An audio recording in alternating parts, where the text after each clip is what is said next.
I think the true question that we all need to be asking ourselves is life happening to you or for you?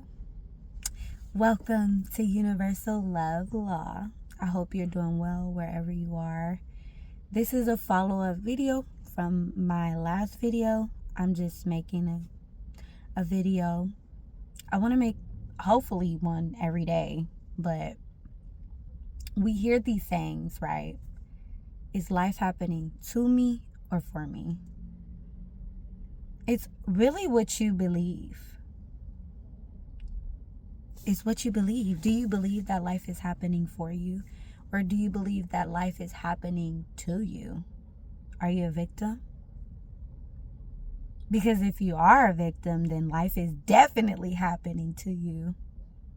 But that's only what you're consciously aware of, because subconsciously you know that life is happening for you. And if you think for a second you're greater than another person who is asleep, you're surely mistaken, because you were asleep once upon a time too. That's why it's good not to judge other people and where they are in their journey, because you were once there.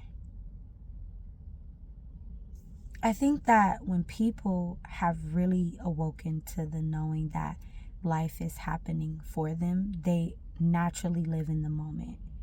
And they have some level of awareness of spirituality, numerology, astrology, mythology, different philosophies that help them recognize and pay attention to the signs and synchronicities that life is showing us.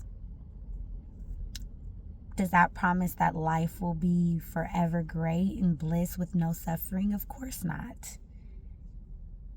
Life is long suffering. Eventually you rise above that long suffering and recognize the suffering as a lesson to be learned and an experience that you can appreciate. But going back to the signs and symbols, when you're living in the moment, everything around you is a sign telling you what's to come or what has been. It narrows you back on track. So if you are seeing a dove, it's not for no reason. If you are seeing numbers repeatedly popping up, it's not for no reason. Everything happens for a reason when you are consciously aware. Do you force your awareness on others? Do you impede on their belief and say, life is happening for you, not to you, so you shouldn't be a victim?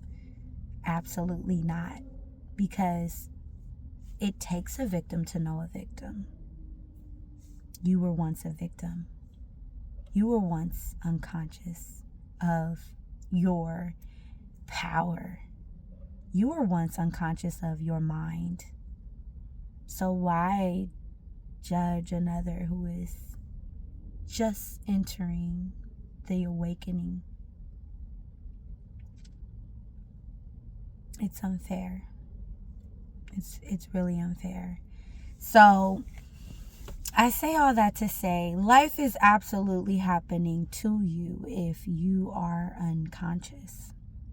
Absolutely. That's your awareness. That's the world you know, you see.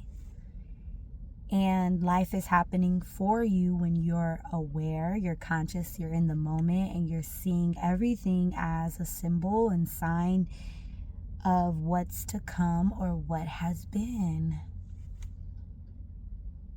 When you know life is happening to you,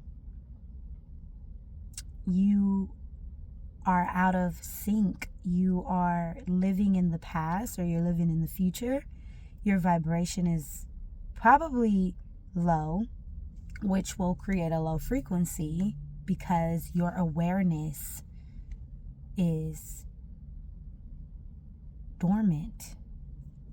But if you're conscious, if you're choosing a higher vibration, even if it's just neutrality, you're not happy, you're not in joy, but you're just calm, you're neutral. And you take everything that you are experiencing in your five sensory world. Well, there's more senses than five, of course, but if you're taking in all of the external stimulation as an outlet for processing your experiences and your experience, then that's when you realize that life is happening for you, because you're a co-creator with life and you're listening to the spirit speak to you and show you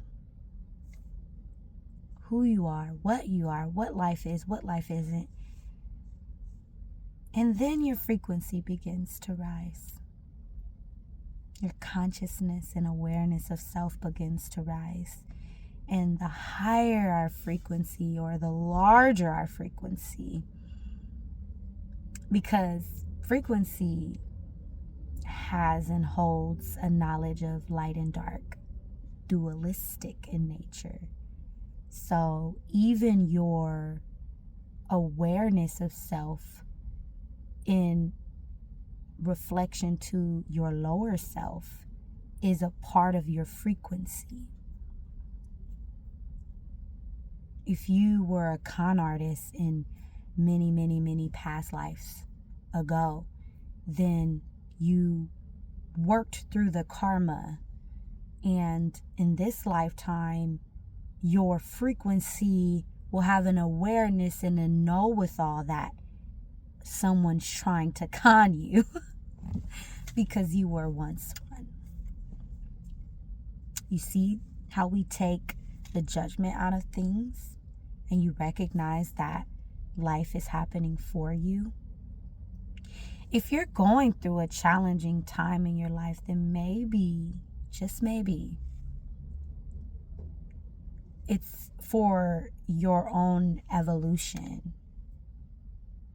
And if you look at the challenge as something that you're meant to experience and something that you co-created with your higher self and the universe and everyone that is a part of that challenging experience, you would be ready to take it on a little bit more gracefully, even if you're the one getting the shorter end of the stick.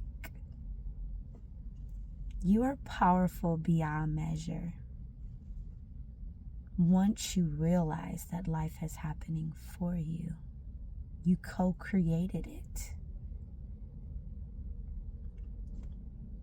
I hope you are all conscious of your lower self and you're appreciative of it, because this belief that everything is just beautiful and flowers and roses puzzles me. It makes me raise an eyebrow. I'm like, Are you a baby soul? Are you an infant? Are you coming from a realm so high that you've never fallen from grace? It's easy for a perfect person to judge someone who is imperfect. So we are all mini philosophers and storytellers. I hope the philosophy of today will help you in your path and where you are right now. Let me know what you think in the comments below.